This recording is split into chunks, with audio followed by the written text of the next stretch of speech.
Bom dia a todos. Sejam todos muito bem-vindos, pessoal, no nosso quarto dia do segundo Congresso Internacional de Direito Unipitã-Áfia. Bom dia, professor Bruno Viegas. Bom dia, doutor Leandro. Quer que eu mude aqui meu nome aqui ou pode deixar como tá?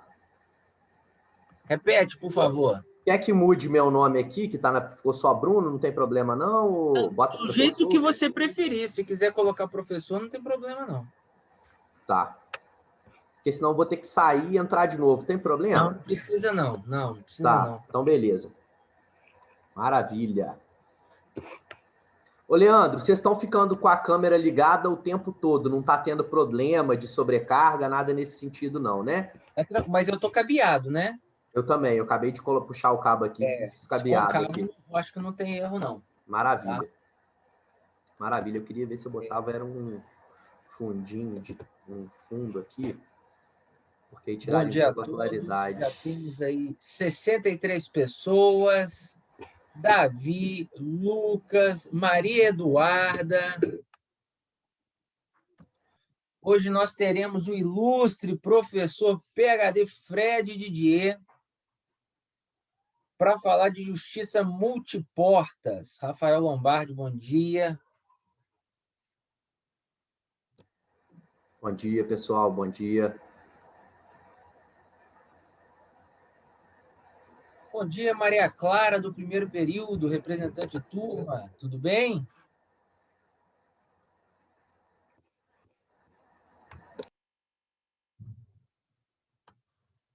Acho que é ela mesmo. Bom dia, Douglas. Bom dia, Eliana, Dayana. E aí, pessoal, coloquem aí. Aí, tudo jóia, eu mesmo, tá vendo? Bom dia, Jennifer. Pessoal, vamos lá, o que vocês estão achando do Congresso? Vamos lá, dê uma opinião aí. Aproveitar que a gente está chegando em 100 já. Top, legal. Muito bom. Ansiosa pelo início dessa palestra, oportunidade única. Legal. Obrigado, gente. Professora Érica Taia Lasmar, bom dia. Bom dia a todos. Bom dia, Leandro. Bom dia, Bruno. Bom dia aí a todos os participantes. Gente, esse congresso, vou falar um trem para vocês, está pegando fogo. Recebi diversas mensagens do Brasil inteiro, de colegas meus que fizeram mestrado, graduação comigo, que eu não tinha mais contato, inclusive, falando do congresso aqui do Unipitã. Muito bom, parabéns, viu?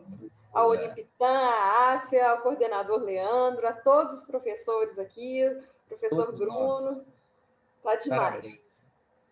Maravilha, a gente fica muito feliz com a repercussão, realmente o pessoal está comentando muito. E eu recebi uma mensagem ontem de uma egressa nossa, lá que passou no mestrado da UFMG, que eles estavam comentando numa reunião do mestrado da UFMG. Muito legal. As palestras estão vertidas em textos. O que você quer dizer com isso, Ricardo? Me explica. Se seria vertido. Porque eu acho que ele é de Portugal. Ah, sim, deve ser aquela situação de caps look, né? É o seguinte, após o evento, as palestras serão colocadas no YouTube do Unipitã, tá? Entendi, numa obra publicável.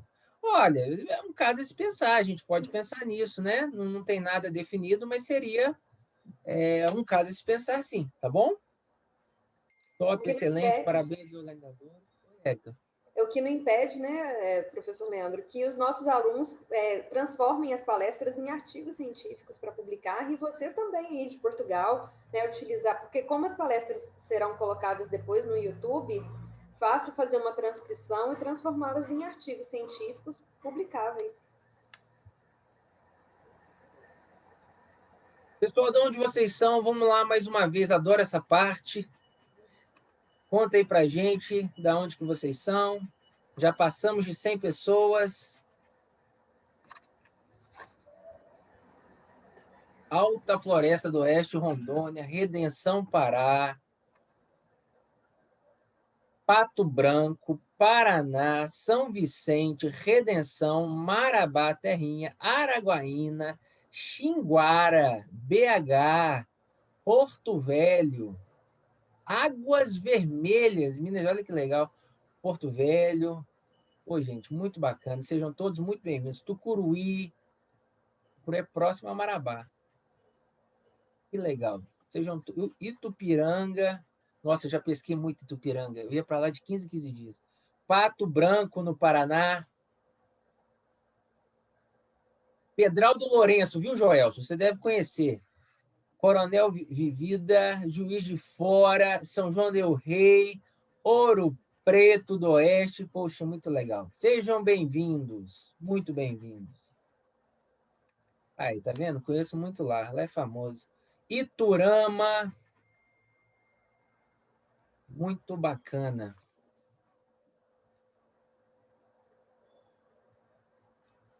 Natal. Minha tia mora em Natal.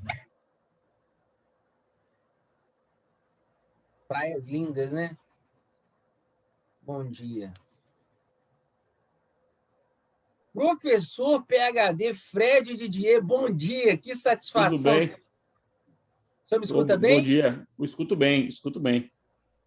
Maravilha. Seja muito bem-vindo, viu, professor? É uma honra tê-lo conosco. A gente vai entrar aqui com um videozinho institucional e voltamos em definitivo, perfeito? Tá bom, agora é melhor mudar aqui, porque se é para botar o título, bote professor ou doutor, em vez de PhD, né? Professor, é o senhor que tem que fazer essa alteração. Em cima da foto do senhor tem três pontinhos. Não, isso eu aí faço. Você vai em renomear e aí coloca o nome que o senhor desejar. Beleza. Aê! Pronto, maravilha. Professor, entraremos com o vídeo e voltamos em definitivo, ok? Tá bom, fechado. Vamos com o vídeo agora, pessoal, por gentileza.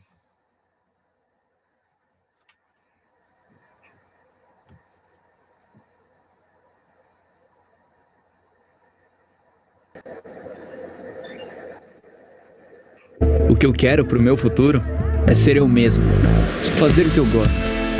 Vai muito além da profissão que a gente escolhe. Tem a ver com a minha identidade, quem eu sou. Eu sei que se eu der o melhor de mim, eu posso ser quem eu quiser.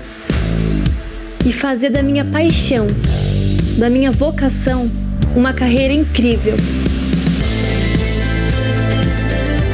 Eu transformo o meu sonho na minha profissão.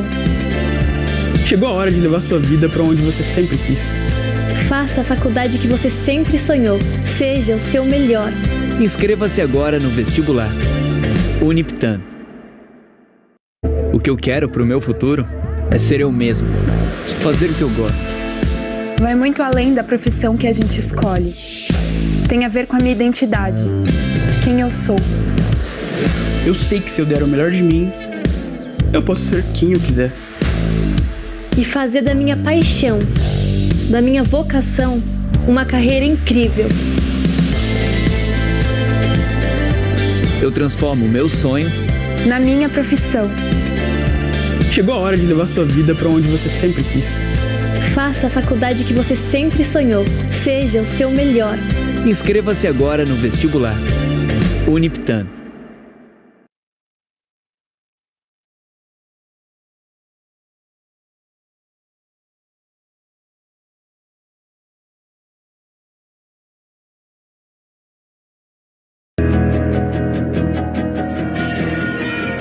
Terra dos Sinos. São João del Rei foi eleita a cidade mais hospitaleira do Brasil, segundo a Airbnb. A cidade hoje é um polo universitário no Campo das Vertentes. E é aqui que se encontra a Uniptan.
Bom dia a todos. Agora, de forma oficial, gostaria de cumprimentar com muito carinho todos vocês que vêm nos acompanhando desde segunda-feira, uma média de 1.000 pessoas por palestra. A gente fica muito feliz, mesmo com a forma como vocês vêm nos acompanhando.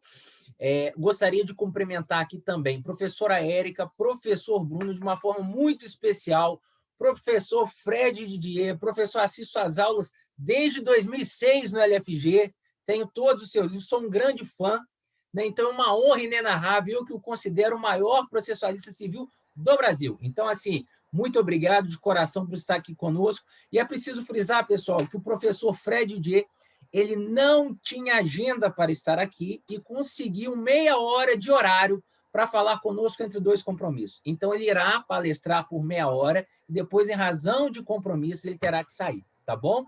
A palavra... vou ler um mini currículo primeiro, né?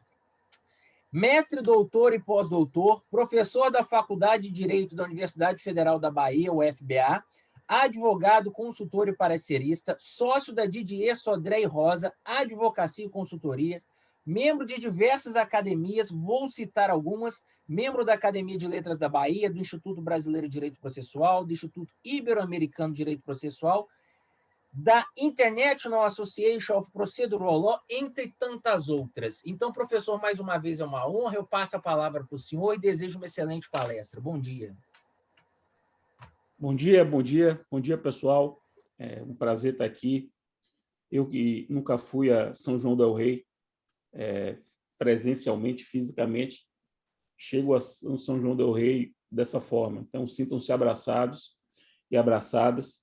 É um enorme prazer estar aqui. Obrigado, agradecer ao professor Leandro, que me convidou para poder conversar com vocês sobre esse tema, que é um tema que tem ocupado mais recentemente as minhas preocupações, e por isso que eu resolvi escolhê-lo para a gente conversar, que é o tema da justiça multiportas. O tema da justiça multiportas. Vamos conversar um pouco sobre ele. Vejam bem, quando a gente pensa em acesso à justiça, que é um tema clássico, um tema bem conhecido dos estudos sobre processo, a gente sempre vem à nossa mente que acesso à justiça é, de um lado, o acesso à jurisdição, ou seja, a uma solução dos conflitos por um terceiro imparcial, e não apenas acesso à jurisdição, como acesso ao poder judiciário. Então, veja, todos os estudos clássicos sobre o acesso à justiça são estudos que relacionam o acesso à justiça a acesso à jurisdição e, mais especificamente, acesso ao judiciário. Depois é que se incluiu aí a arbitragem, para aumentar um pouco mais. Então, era acesso à jurisdição, que poderia ser estatal ou arbitral. Mas, na concepção clássica, o estudo era acesso à jurisdição. Isso é bem clássico. Mais para cá, é que a arbitragem foi incluída dentro desse contexto. O problema, meus caros, é que essa concepção de acesso à justiça como acesso à jurisdição e, mais especificamente, acesso ao judiciário, é uma concepção que que se revela a cada dia muito insuficiente para poder explicar o que está acontecendo. É preciso transformar essa percepção. E aí a gente tem que partir de uma premissa do que a gente tem por justiça. No termo acesso à justiça, a palavra justiça significa o quê? Justiça aqui significa solução correta de um problema jurídico. É uma acepção singela de justiça, mas ela é útil para que a gente possa compreender o que a gente está falando agora. Justiça aqui significa solução correta, justa, de um problema jurídico. Então, estudar o acesso à justiça é estudar o modo de acessar, o modo de obter para um problema jurídico seu uma solução justa. Então, o estudo do acesso à justiça é o estudo dos modos pelos quais eu posso alcançar uma solução justa de um problema jurídico. E aí, se a gente passa a examinar sob essa perspectiva de que acesso à justiça O direito de acesso à justiça é o direito ao meio de solução de um problema jurídico e não o direito de acessar o judiciário ou o direito de acessar a função jurisdicional, a coisa muda de figura e a justiça passa a ser um objetivo, passa a ser um alvo que pode ser alcançado por várias maneiras. Então, você pode alcançar a solução de um problema jurídico de várias formas, não apenas indo ao judiciário. E por causa disso tudo, quer dizer, você começa a perceber que a justiça pode ser acessada por várias maneiras, o pessoal percebeu que talvez fosse o caso de a gente reconfigurar o acesso à justiça, reconfigurar para isso.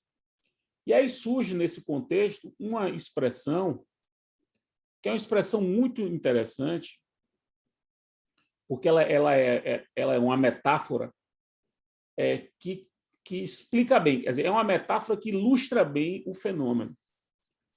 Essa expressão é a expressão justiça multiportas, que dá título à minha palestra. Porque, veja, por que justiça multiportas? Porque é uma ideia, né? É uma ideia de que eu posso acessar a justiça, portanto, acessar uma solução correta de um problema jurídico por diversas portas. É como se eu estivesse num grande salão, um grande átrio, com diversas portas à minha frente. E esse salão é também uma antessala para acessar a justiça, para ir em busca da justiça. Então, estou numa antessala com diversas portas e todas elas me levam à justiça. Só que cada porta me leva à justiça de uma maneira diferente. Então, eu posso acessar a justiça por várias portas. E não por uma única porta. E não por duas portas, arbitragem e poder judiciário. Não, o rol de portas é cada vez mais amplo. O rol de portas é cada vez mais amplo, mais variado e com um detalhe. O rol é aberto, o que permite que a gente possa construir novas portas. O nosso sistema é um sistema aberto de justiça multiportas. Aberto. Por quê? Porque é um sistema que permite que nós nos valhamos, né? Nós nos valhamos das portas que estão já aí, à nossa disposição, mas que a gente possa perceber que essas portas não servem ao nosso problema e é possível, na verdade, é recomendável que se crie uma outra porta. Então, é isso que significa justiça multiportas, a compreensão de que o sistema de solução de conflitos no Brasil, e o Brasil é assim, o sistema de solução de conflitos no Brasil é um sistema complexo, com várias alternativas, várias possibilidades, e será preciso fazer um juízo de adequação do seu problema àquela porta, àquele meio. Ou seja, caberá como a Érica está colocando aqui, formas adequadas de solução do conflito, como a professora Érica colocou aqui no chat. Caberá ao profissional do direito, ao advogado, ao defensor público, ao Ministério Público, ao juiz, fazer um juízo de adequação entre o tipo de problema e o meio de solução de conflito que está à disposição.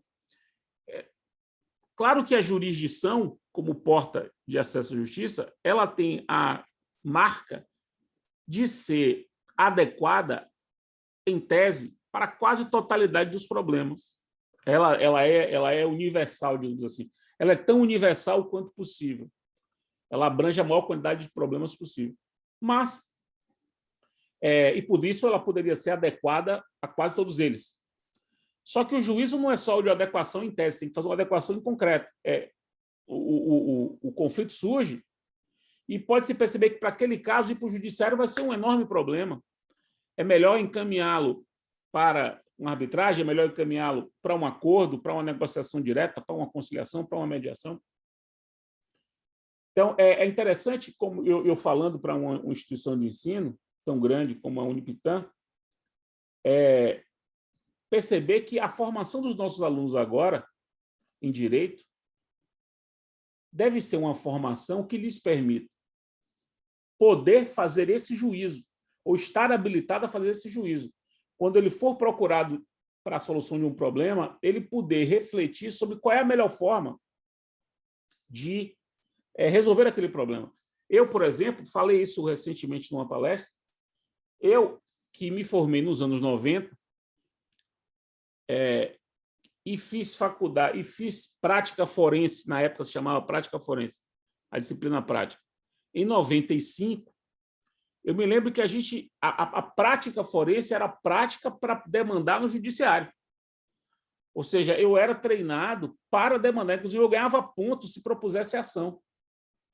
Perceba, eu não ganhava pontos se resolvesse o conflito, eu ganhava pontos se propusesse ação. E se propusesse ação no judiciário. No judiciário, o que mostra... veja, isso não está errado para aquele tempo, porque aquele tempo, eu sou um homem do meu tempo, assim, eu fui um estudante do meu tempo. No meu tempo era assim que se pensava.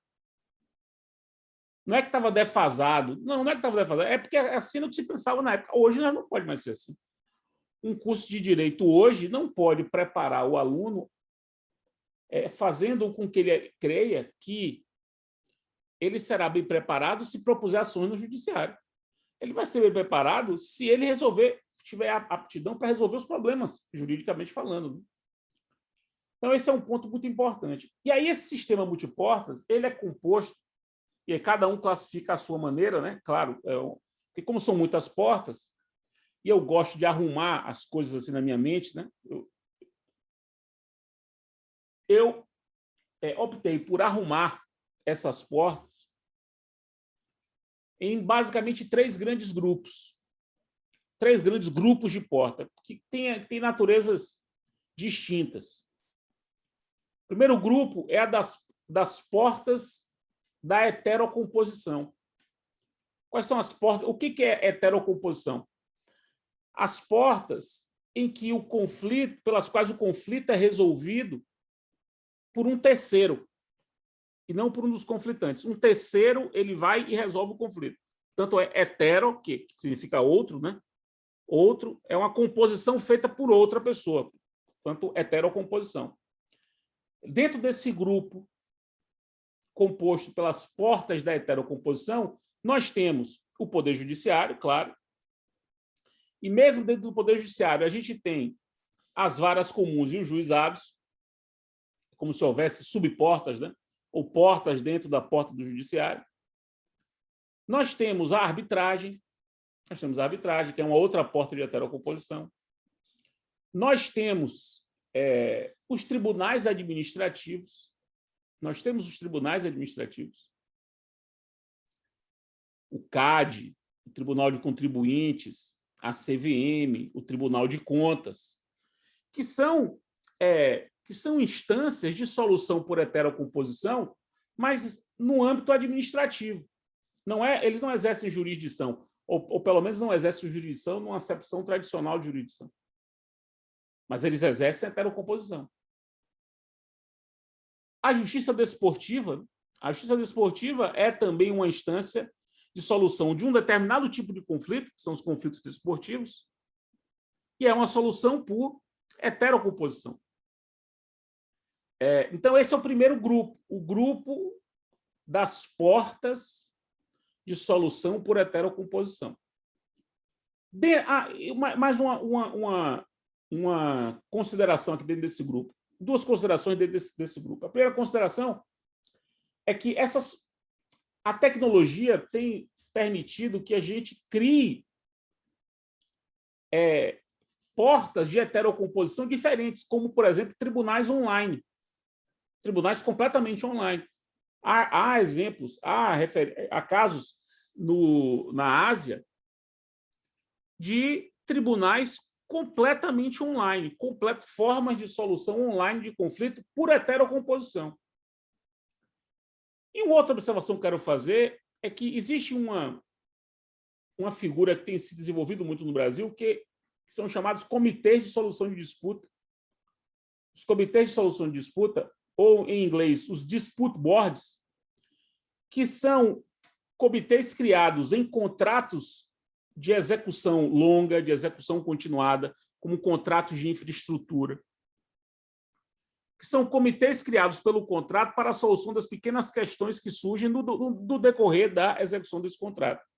Esses comitês de solução de disputa podem ter uma função de recomendar a solução das pequenas disputas, então eles editam recomendações, e as partes adotam se quiserem, mas eles podem ter função decisória. Ou seja, eles podem ser comitês criados pelos próprios contratantes para ir resolvendo os pequenos conflitos que surgem ao longo da execução do contrato. E, nesse sentido, são também portas de heterocomposição. Embora portas de heterocomposição que se pareçam com a arbitragem na medida em que é uma porta que foi criada pela vontade dos próprios conflitantes. O segundo grupo de portas de acesso à justiça são as portas da autocomposição. As portas da autocomposição, ou seja, são as portas que permitem que o conflito seja resolvido pelos próprios litigantes e não por um terceiro. E aí são inúmeras as portas. Você tem a porta da negociação direta, em que os próprios conflitantes estabelecem critérios para negociarem diretamente um com o outro. Você tem as portas da negociação com participação de terceiro, em que o terceiro é chamado para ajudar as partes a chegarem a um consenso. O terceiro aqui não é chamado para decidir. O terceiro é chamado para ajudar as partes a chegar a um consenso.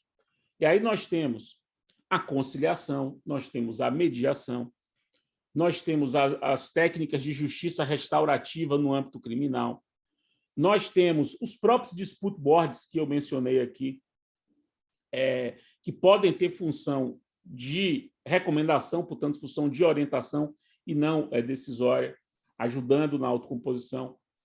Você pode ter a chamada avaliação imparcial de terceiro, que é quando um terceiro é contratado pelas partes para que ele opine sobre o caso. As duas partes contratam um terceiro para que ele dê uma opinião jurídica sobre o caso. Perceba que isso não é mediar, isso não é conciliar, isso não é ser árbitro, essa é uma outra coisa. Você vai se valer do terceiro para ganhar elementos para que, se for o caso, se fazer um acordo.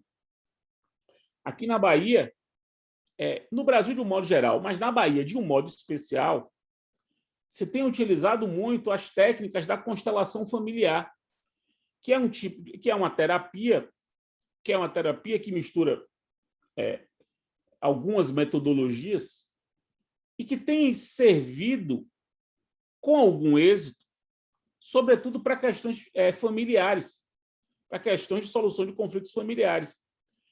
E é também aqui uma forma de técnica de autocomposição em que se vale de um terceiro, que é o constelador, o sujeito que organiza a constelação.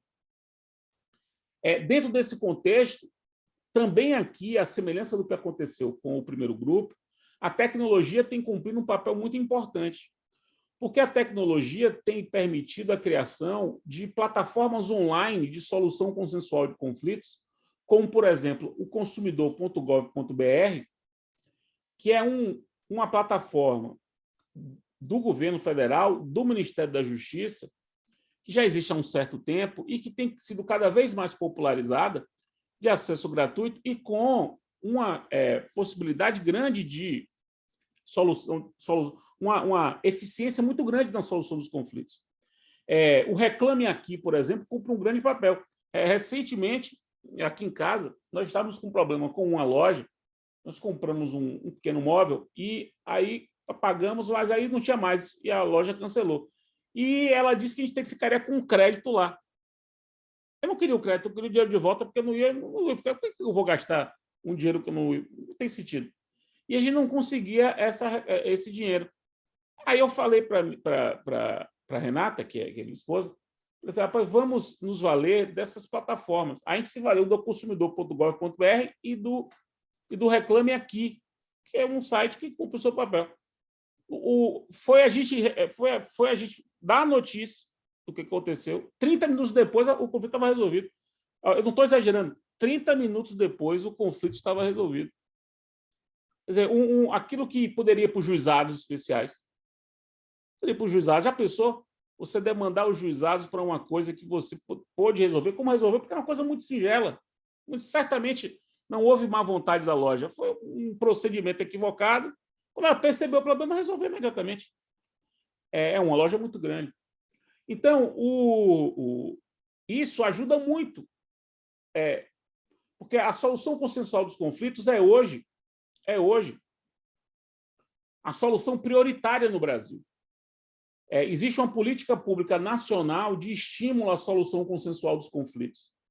Então, esse modelo, quer dizer, esse grupo de portas, né, é o grupo tido como prioritário. Essa política pública existe desde 2010 no Brasil e foi consagrada legislativamente no CPC, no artigo 3º, parágrafo 3º do CPC, que consagrou essa diretriz, a diretriz segundo a qual os conflitos devem ser prioritariamente resolvidos para solução, são resolvidos consensualmente. O último ponto sobre esse grupo, que é importante também, é dizer que esse grupo pode ser ampliado pela vontade dos próprios conflitantes, ou seja, os conflitantes podem criar outras técnicas consensuais de solução de conflito. É um sistema aberto. O nosso sistema de justiça multiportas, eu já disse isso no início da exposição e repito, o nosso sistema de justiça multiportas é um sistema aberto, que permite que os próprios conflitantes possam trazer, formar, criar outras portas de acesso à justiça. E a gente chega ao terceiro grupo, que é o grupo menos pop, menos difundido, mas é um grupo importante, tem ganhado cada vez mais importância, que é o grupo da autotutela, e da execução extrajudicial. Vamos colocar assim, o grupo da autotutela e da execução extrajudicial. Porque são também formas de você resolver conflito. Embora a autotutela seja como regra proibida, cada vez mais ela tem ganhado espaço, sobretudo por conta da tecnologia. Os contratos inteligentes, os smart contracts, por exemplo, são autoexecutáveis. Se a gente faz um contrato com a Uber, faz um contrato do hotel, faz com esses apps de entrega, tudo isso é contrato autoexecutável. Se você não cumpre, vai debitar em seu cartão e acabou.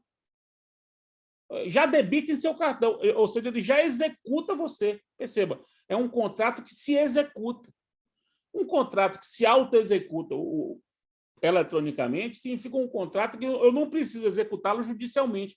Não precisa ter execução forçada. É uma execução automática. Isso ganha cada vez mais espaço. E isso também é uma forma de solução de conflitos, no mínimo de prevenção de conflitos. Então, há um espaço da autotutela que tem sido ampliado, não por acaso tem sido estudado bastante nos últimos tempos, assim como há um espaço também cada vez maior da execução extrajudicial. Veja, há diversos eventos sobre o assunto, há projetos de lei em andamento no Congresso Nacional de execução extrajudicial. Você não precisa ir para o judiciário para poder executar. E as coisas estão se transformando, basta ver que agora todos sabem, e o Supremo reconheceu a constitucionalidade disso, a Fazenda Pública pode, uma vez constituído o crédito tributário, já averbar a constituição do crédito tributário na matrícula de bens do devedor. Isso sem executar. Faz isso extrajudicialmente, tendo que depois propor a execução fiscal. Mas ele faz isso extrajudicialmente. Isso era uma medida que se fazia antes judicialmente. Agora se faz extrajudicialmente. Isso é uma forma de você constranger a pessoa. Isso é uma autotutela. É uma autotutela, já considerada constitucional pelo Supremo Tribunal Federal, quando examinou o problema dessa possibilidade prevista no CTN. Então, vejam, meus caros, que nós estamos falando aqui de um sistema que é um sistema muito complexo, que você tem soluções por heterocomposição, por autocomposição e até por autotela, e todas elas lícitas. E o que é interessante é que nós, que estudamos processo, nos dedicamos a estudar processo, temos agora que nos preocupar com isso. Porque antes, quando eu comecei a estudar processo, ser processualista era compreender o direito processual jurisdicional estatal. Se você estudava arbitragem, você estava estudando outra coisa. Veja, arbitragem. A coisa mudou tanto que hoje qualquer processualista tem que estudar qualquer um desses assuntos. Então, processualista tem que estudar autotutela, execução judicial, autocomposição, mediação, negociação direta, arbitragem. O processualista estuda tudo isso. Essa ampliação do objeto de estudo do processualista decorre do fato de que nós estamos... O processualista é um sujeito que estuda, sobretudo, o modo de se resolver conflitos. Ele é um estudioso dos modos de resolução de conflitos, sendo que o modo jurisdicional estatal é apenas o mais convencional e tradicional, mas não é o único. E por isso que eu escolhi esse tema para poder falar com vocês, porque é um tema novo, é um tema que exige que a gente tenha de abrir a nossa cabeça, né? Abrir a nossa cabeça, expandir as nossas ideias, para compreender um sistema que foi bastante reconfigurado nos últimos 10 anos. Eram essas considerações, meus caros, que eu gostaria de fazer, meu caro Leandro, cumprindo a missão que você me designou, e rigorosamente o tempo que me foi dado, para não atrasar os outros colegas. Espero que você tenha gostado. Muito obrigado. Professor, muito obrigado. Como eu disse, é uma honra muito grande tê-lo aqui conosco.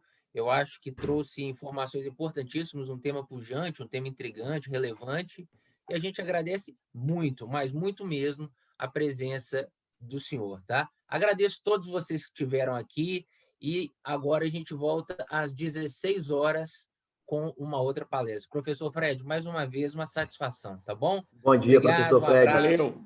Prazer. Até mais. Até mais. Tchau. Depois manda o certificado.